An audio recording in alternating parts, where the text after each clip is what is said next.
Hello students. Class 10 chapter electricity का lecture number 2 आज से हम लोग स्टार्ट करने जा रहे हैं। पहले लेक्चर में हम लोगों ने करंट के बारे में पढ़ा था और उससे कुछ रिलेटेड टर्म्स पढ़े थे। फिर एमीटर और इलेक्ट्रिक सर्किट के बारे में पढ़ा था। तो आज हम लोग का टॉपिक है electric potential and potential difference. ठीक है। तो हमने पहले लेक्चर में पढ़ा था कि चार्जेस फ्लो करते हैं, तो किसी कंडक्टर में अगर चार्ज फ्लो कर रहा है तो उसमें मानते हैं ऐसा कि उसमें करंट है, मतलब उसमें करंट होता है। मानते नहीं, मतलब उसमें करंट होता है। देन बात ये आता है कि उस चार्ज को फ्लो करवाता कौन है, क्या वो अपने आप फ्लो करता है? देखिए, हीट के कारण इलेक्ट्रॉन जो होते हैं वो किसी मेटल में कंटिन्यूअस मोशन में होते हैं और एक वेलोसिटी से मूव करते हैं, लेकिन उस वेलोसिटी से करंट प्रोड्यूस नहीं होता। ये हायर क्लास में आप लोग जाके पढ़ेंगे तो उधर उतना डेप्थ में जाना नहीं है। ठीक है। तो चार्ज को फ्लो, ऐसा चार्ज को कौन फ्लो करवाता है जो कि वो करंट प्रोड्यूस करे? ठीक है। तो क्यों चार्ज फ्लो करता है, क्वेश्चन ये होता है कि चार्ज क्यों फ्लो करता है और उसको फ्लो करवाता कौन है। तो इसका आंसर ये है कि द फ्लो ऑफ चार्जेस और the electrons is only if there is a difference in the potential along the conductor। किसी कंडक्टर में चार्जेस तभी फ्लो करेंगे जब उस कंडक्टर में, उसके एंड में या उसके किसी दो पॉइंट में पोटेंशियल डिफरेंस होगा। Very very important point. Charges तभी फ्लो करेंगे जब पोटेंशियल डिफरेंस होगा। अब जैसे आपको वाटर फ्लो करवाना है तो एक समतल से प्लेस पे वाटर रख देंगे तो कहीं से ऊपर से वहाँ फ्लो तो नहीं करेगा, वहीं पे स्थिर रहेगा। अगर उसको फ्लो करवाना है तो आप या ऐसा वाला सरफेस यूज करिए, हल्का सा टिल्ट करिएगा तो ऊपर से नीचे आएगा। सेम वही केस है, उसमें ग्रेविटी एक्ट करता है, लेकिन यहाँ ग्रेविटी एक्ट नहीं करता है, वो बात अलग है। लेकिन इसमें भी एक हाई पोटेंशियल होता है, एक लो पोटेंशियल होता है। एक हाई पोटेंशियल, एक लो पोटेंशियल। उस हाई पोटेंशियल और लो पोटेंशियल के कारण ही चार्ज फ्लो करता है। ठीक है। जब तक पोटेंशियल का डिफरेंस नहीं होगा तब तक चार्जेस फ्लो नहीं करते हैं। इस बात को आपको याद में रखना है। देन है कि उस पोटेंशियल डिफरेंस को बनाता कौन है? उस पोटेंशियल डिफरेंस को बनाता है, एक सेकेंड, हाँ। उस पोटेंशियल डिफरेंस को बनाता कौन है? तो the battery produces this potential difference. किसी कंडक्टर में अगर चार्जेस को फ्लो करवाना है, उससे करंट प्रोड्यूस करवाना है, तो आपको उस कंडक्टर में बैटरी कनेक्ट करना होगा। क्योंकि जब तक बैटरी कनेक्ट नहीं होगा या उससे कुछ सिमिलर डिवाइस कनेक्ट नहीं होगा, जब तक पोटेंशियल डिफरेंस क्रिएट नहीं होगा किसी कंडक्टर के दो पॉइंट या किसी दोनों एंड पॉइंट में, तब तक उस कंडक्टर में चार्ज फ्लो नहीं कर सकता है। ये बात आपको बढ़िया से याद रखना है। अब देन हम तब से बोल रहे हैं वाट पोटेंशियल पोटेंशियल, ये पोटेंशियल क्या होता है? तो पोटेंशियल का हिंदी एक तरह का, पोटेंशियल का हिंदी होता है क्षमता। क्या होता है? क्षमता। लेकिन यहाँ पर पोटेंशियल का कुछ अलग मीनिंग है, अलग टाइप डिफिनेशन है। तो potential difference, it is defined as the work done to move a unit charge from one point to another. Potential difference क्या है? पोटेंशियल तो क्या है, किसी एक एंड क्या हो, कितना कैपेसिटी है। अब पोटेंशियल डिफरेंस क्या होता है? पोटेंशियल डिफरेंस होता है कि एक कूलम चार्ज को किसी एक पॉइंट से दूसरे पॉइंट पे लाने के लिए जो वर्क डन हो, उस वर्क डन को पोटेंशियल डिफरेंस बोलते हैं। द अमाउंट, ध्यान ध्यान रखिएगा, वन कूलम चार्ज को, वन कूलम यूनिट चार्ज को एक पॉइंट से दूसरे पॉइंट ले जाने में जो वर्क डन होता है उसी को पोटेंशियल डिफरेंस बोलते हैं। एक होता है इलेक्ट्रिक पोटेंशियल या पोटेंशियल जो कहें, वो होता है इन्फिनिटी से किसी एक पॉइंट, इलेक्ट्रिक फील्ड के किसी पॉइंट पे लाने में जो वर्क डन होता है। किसी यूनिट चार्ज को इन्फिनिटी से किसी इलेक्ट्रिक फील्ड के पॉइंट में लाने में जो वर्क डन होता है उसको बोलते हैं इलेक्ट्रिक पोटेंशियल या सिर्फ पोटेंशियल। लेकिन पोटेंशियल डिफरेंस क्या होता है? It is defined as the work done to move a unit charge from one point to another. एक पॉइंट से दूसरे पॉइंट में किसी यूनिट चार्ज को ले जाने में जो वर्क डन होता है उसको बोलते हैं पोटेंशियल डिफरेंस। ओके, याद रहेगा। ठीक है। तो ये पोटेंशियल डिफरेंस कौन क्रिएट करता है? पोटेंशियल डिफरेंस क्रिएट करता है बैटरी। और पोटेंशियल डिफरेंस का डिफिनेशन देखा आपने कि वर्क डन होता है किसी एक पॉइंट से दूसरे पॉइंट में किसी यूनिट चार्ज को ले जाने के लिए जो वर्क डन होता है। ठीक है, अब इलेक्ट्रिक पोटेंशियल एक हाइपोथेटिकल चीज़ है, वो एग्जैक्टली कुछ ऐसा होता नहीं है, मतलब उसको डिफाइन करने के लिए एक कॉन्सेप्ट है, हाइपोथेटिकल या इमेजिनरी कॉन्सेप्ट है जो लाया गया ताकि आपको समझ में आ सके। ठीक है, तो पोटेंशियल डिफरेंस का डिफिनेशन क्लियर है। और चार्जेस फ्लो क्यों करते हैं? जब तक पोटेंशियल डिफरेंस नहीं होगा तब तक चार्जेस फ्लो नहीं करेंगे। ओके, अब है पोटेंशियल डिफरेंस का formula, that is work done by charge. Okay, V is equal to W by Q. Potential difference को V से डिनोट करते हैं, वर्क डन को W से डिनोट करते हैं और चार्ज को Q से डिनोट करते हैं। वर्क डन का ऐसा यूनिट क्या होता है? जूल। और चार्ज का ऐसा यूनिट क्या होता है? कूलम। सब बात आप नोट कर लीजिए, अभी नोट बना रहे हैं तो उसमें लिख लीजिए। Okay, then SI unit of potential difference. SI unit क्या होता है पोटेंशियल डिफरेंस का? वोल्ट। पोटेंशियल डिफरेंस को वोल्टेज भी बोलते हैं। हम लोग घरेलू लैंग्वेज में क्या यूज़ करते हैं? वोल्टेज बोलते हैं ना, घर में अभी वोल्टेज कम है ज़्यादा है।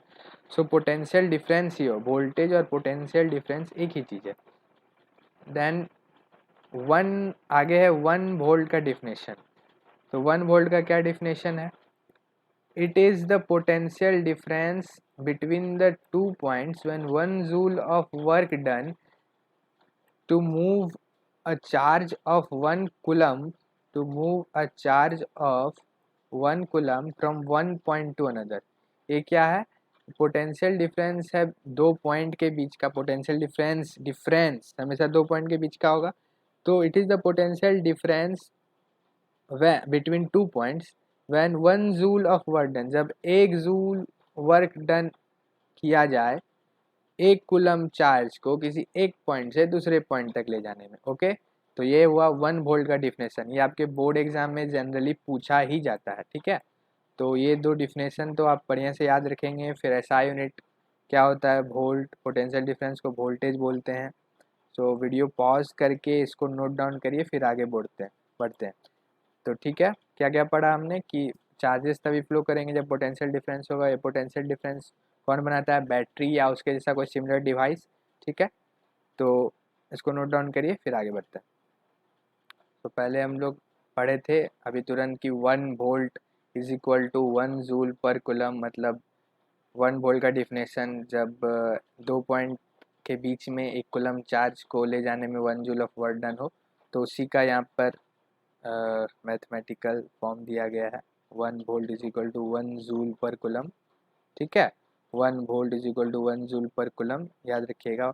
जूल वर्क का ऐसा यूनिट है। ओके, देन एक एग्जाम्पल है जो आपके एनसीईआरटी बुक में दिया गया है, सो उसको डिस्कस करते हैं। पहले आप क्वेश्चन देखिए।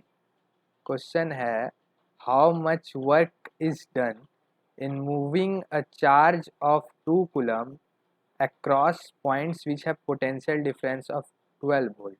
ठीक है, कितना वर्क डन होगा 2 कूलम के चार्ज को एक 2 पॉइंट के बीच में ले जाने में, 2 पॉइंट से क्रॉस करवाने में, जिनके बीच का पोटेंशियल डिफरेंस 12 वोल्ट है। फिर से क्वेश्चन सुनिए, कितना वर्क डन होगा 2 कूलम के चार्ज को 2 पॉइंट से पार कराने में, एक पॉइंट से दूसरे पॉइंट ले जाने में, जब दोनों पॉइंट के बीच का पोटेंशियल डिफरेंस कितना है? 12 वोल्ट है। क्या है? 12 वोल्ट। सो हम लोगों ने क्या पढ़ा था formula? V is equal to W by Q. ठीक है, सो अब V तो दिया हुआ है, ये W दिया हुआ है, ये अब हमको चाहिए क्या? Work done. ठीक है, तो वर्क डन कैसे निकलेगा? W is equal to V into Q. Q को उधर भेज देंगे। Okay, cross multiplication. So V is equal to 12 coulomb, V is equal to 12 volt, Q is equal to 2 coulomb. Therefore, V is equal to W into Q, that is 12 volt into 2 coulomb, that is 24 joule. ठीक है, समझ में आया? तो अभी numerical तो question answer करते समय प्रैक्टिस करेंगे। यहाँ तक नोट करिए, फिर आगे बढ़ते हैं। ओके, आगे आपके बुक में कुछ सर्किट डायग्राम दिए हुए हैं जिनमें कुछ इम्पोर्टेंट नोटेशंस हैं, ठीक है। सर्किट डायग्राम यानी उन सर्किट में जो जो कंपोनेंट होते हैं उनको डिनोट करने के लिए कुछ स्पेशल सिंबल्स होते हैं, उनका टेबल आपके एनसीईआरटी बुक में दिया हुआ है। तो उसमें कुछ समझाने वाला चीज़ था नहीं, इसलिए मैं उसको यहाँ नहीं लाया। आप एक बार बुक में जाके देख लीजिएगा, इम्पॉर्टेंट है। हो सकता है आपके एग्ज़ाम में ऑब्जेक्टिव क्वेश्चन में डायरेक्ट एक सिंबल पूछ दे उससे 1 मार्क का, तो कोई नया बात नहीं होगा अगर वो पूछ दे तो, ठीक है। अब उसके बाद है ओम्स लॉ। क्या है? Ohm's law. So Ohm's law पढ़ने से पहले आप इस ग्राफ को देखिए। तो जर्मन साइमन ओम एक साइंटिस्ट थे, उन्होंने क्या किया कि करंट और वोल्टेज का एक ग्राफ बनाया। उन्होंने देखा कि जैसे जैसे करंट बढ़ता है, यहाँ देखिए, जैसे जैसे करंट बढ़ता है ठीक वैसे वैसे पोटेंशियल डिफरेंस भी बढ़ते जाता है। यहाँ करंट 1 एम्पेयर तो पोटेंशियल डिफरेंस कुछ ऐसा था, 2 एम्पेयर हुआ तो पोटेंशियल डिफरेंस ऐसा यहाँ तक पहुँच गया, फिर 3 एम्पेयर हुआ तो पोटेंशियल डिफरेंस कुछ और हो गया। मतलब जैसे जैसे, तो जो जो भी पॉइंट बने उन पर उन्होंने एक लाइन खींचा और एक स्ट्रेट लाइन ऑब्जर्व किया, ठीक है। ऐसे ये स्ट्रेट लाइन सारे कंडक्टर्स के लिए नहीं होता है, सिर्फ ओमिक कंडक्टर को होता है जो ओम्स लॉ को फॉलो करते हैं। खैर ओमिक कंडक्टर और नॉन ओमिक कंडक्टर अभी के सिलेबस में नहीं है। सो उन्होंने ग्राफ ड्रॉ किया, ठीक है। बेसिकली आपको इतना समझना है कि उन्होंने एक ग्राफ ड्रॉ किया और उन्होंने ग्राफ ड्रॉ करने के बाद देखा कि जैसे जैसे करंट बढ़ रहा है वैसे वैसे पोटेंशियल डिफरेंस भी बढ़ रहा है। तो वो रिलेशनशिप को इन्होंने दिखाया करंट वर्सेस पोटेंशियल डिफरेंस का। सो इसके बाद आगे हम लोग ओम्स लॉ पढ़ेंगे, ठीक है, डेप्थ में पढ़ेंगे। तब तक इस पेज में जो भी है उसको आप उतार लीजिए, ठीक है। तो अभी तक हमने पढ़ा कि पोटेंशियल डिफरेंस क्या होता है, 1 वोल्ट क्या होता है, फिर इलेक्ट्रिक पोटेंशियल बताया कि इन्फिनिटी से जो होता है, जो हाइपोथेटिकल है, इमेजिनरी है, आपको समझाने के लिए कॉन्सेप्ट है। फिर 1 वोल्ट क्या है, देन एक एग्जांपल, और ये ओम्स लॉ का स्टार्टिंग। तो इसको उतारिए, फिर ओम्स लॉ स्टार्ट करते हैं डेप्थ से। सो ओम्स लॉ ये कहता है कि if the temperature remains constant, if the temperature remains constant, then potential difference across the ends of a conductor is directly proportional to the current flowing through it. अगर temperature constant है, अगर temperature constant है, word पे ध्यान दीजिए, जो किसी conductor के इंड्स में जो पोटेंशियल डिफरेंस है, उन दोनों इंड्स के बीच का जो पोटेंशियल डिफरेंस है और जो करंट उस कंडक्टर में फ्लो कर रहा है वो एक दूसरे के डायरेक्टली प्रोपोर्शनल है। That is V is directly proportional to I। जो पोटेंशियल डिफरेंस है इंड के बीच में, दो इंड के बीच में, और जो करंट फ्लो कर रहा है, तो potential difference is directly proportional to I। अब एक चीज़ आपको याद रखना है कि जब भी प्रोपोर्शनल साइन हटाते हैं, ये जो प्रोपोर्शनल साइन है इसको जब भी हटाते हैं तब एक कांस्टेंट आता है। क्या आता है? एक कांस्टेंट आता है, ठीक है। तो यहाँ पे जब ये प्रोपोर्शनल साइन हटाए, भी डायरेक्टली प्रोपोर्शनल टू आई थे, तो एक कांस्टेंट आया और उस कांस्टेंट को हम लोग क्या बोले? रेजिस्टेंस, ठीक है। तो रेजिस्टेंस का ये डिफिनेशन नहीं होगा कि भी डायरेक्टली प्रोपोर्शनल टू आई से जब कांस्टेंट हटा देते हैं तो एक, जब प्रोपोर्शनल साइन हटा देते हैं तो एक कांस्टेंट आता है, उसको रेजिस्टेंस बोलते हैं। ऐसा डिफिनेशन नहीं होता है। रेजिस्टेंस एक का डिफिनेशन है कि it is a tendency to resist the flow of current, ठीक है। रेजिस्टेंस एक तरह का हिंदी में कहा जाए तो वो रुकावट है, लेकिन इलेक्ट्रिकल मीन्स में बोला जाए तो resistance is a tendency to resist the flow current, ठीक है। अब यहाँ पे देखिए, resistance R is a constant for the given metallic conductor at a given temperature and it is called resistance। Her conductor का अलग अलग रेजिस्टेंस होता है, किसी कंडक्टर का ज़्यादा होता है, किसी का कम होता है, ठीक है। अगर गुड कंडक्टर है, मतलब गुड कंडक्टर में करंट इजीली फ्लो करता है तो उसमें रेजिस्टेंस कम होगा। इंसुलेटर है तो उसमें करंट फ्लो नहीं करता, बहुत ज़्यादा रेजिस्टेंस होगा, ठीक है। और अगर कोई सिंपल रजिस्टर है तो उसमें अप्रिसिएबल रेजिस्टेंस है, मतलब उसमें करंट तो फ्लो करता है लेकिन जितना आ रहा है उतना करंट फ्लो नहीं करता है, ठीक है। अब है कि रेजिस्टेंस का ऐसा यूनिट क्या होता है, तो रेजिस्टेंस का ऐसा यूनिट होता है ओम। क्या होता है? ओम, ठीक है। तो ये हुआ रेजिस्टेंस का ऐसा यूनिट। अब V is equal to I R, जो ओम्स लॉ है, ओम्स लॉ जो है उससे एक फार्मूला बनता है, that is R is equal to V by I, क्या फॉर्मूला बनता है, R is equal to V by I, V is equal to I R से आई को इधर भेजे तो R का क्या फॉर्मूला आया, R is equal to V by I. So अगर इससे R is equal to V by I से एक नया डिफिनेशन है जो 1 ओम का डिफिनेशन है, हम लोग इस फॉर्मूला से निकालते हैं। क्या है 1 ओम का डिफिनेशन, इंपॉर्टेंट डिफिनेशन है, बोर्ड में पूछता भी है बहुत बार। तो डिफिनेशन क्या है कि if the potential difference across the ends of a conductor is 1 volt and the current passes through it is of 1 ampere, then resistance is of 1 ohm।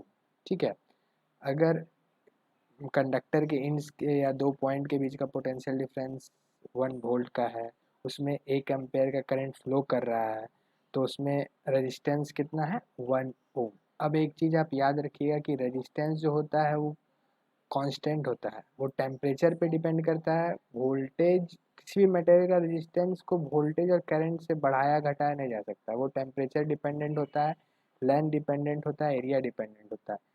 हाँ, लेकिन इससे मैथमेटिकली निकालने के लिए कितना रेजिस्टेंस अप्लाई कर रहा है उस समय, उसमें R is equal to V by I वाला फॉर्मूला से निकालते हैं। ठीक है, अब R is equal to V by I है, इससे ये नहीं हुआ कि रेजिस्टेंस जो है वो वोल्टेज और करंट पे डिपेंड करता है, वो तो कांस्टेंट है जो टेम्परेचर पे डिपेंड करता है, और भी अदर फैक्टर जो आगे पढ़ेंगे, तो इसको याद रखिएगा।